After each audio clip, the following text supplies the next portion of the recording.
নমস্কার, আমি সিঞ্জনা এসে গেছি আপনাদের কাছে নতুন একটি ভিডিও নিয়ে। আগের ভিডিওতে ডাবল লাইন নিয়ে আপনাদের কিছু বলেছিলাম। মধুবনী লোকশিল্পে ডাবল লাইনের স্পিরিচুয়ালি একটি মিনিং আছে। শিব শক্তি বা নারী পুরুষকে রিপ্রেজেন্ট করে এই ডাবল লাইন। এর একটি সাধারণ অর্থও আছে।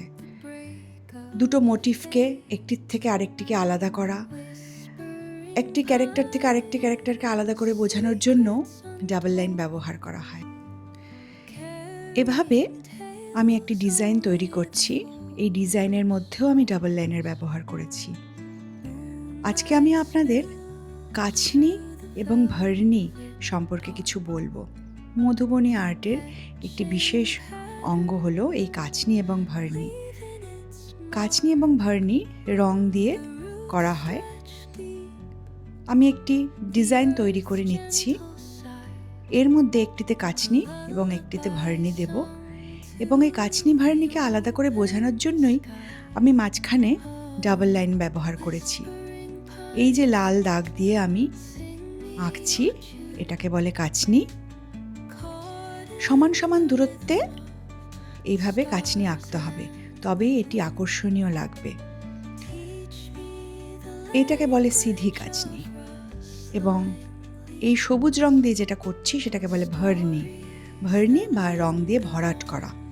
এই দুটো আলাদাভাবে দেখানোর জন্য মাঝখানে ডাবল লাইন আমি ব্যবহার করেছি।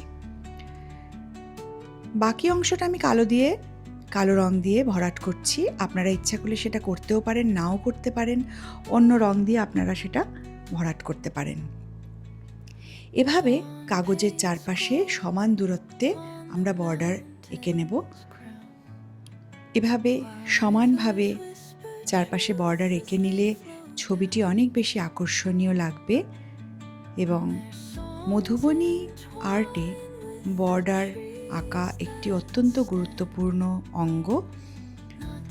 আপনাদের ভালো লাগলে অবশ্যই লাইক করবেন, আমার চ্যানেলটি সাবস্ক্রাইব করবেন, আমার পাশে থাকবেন।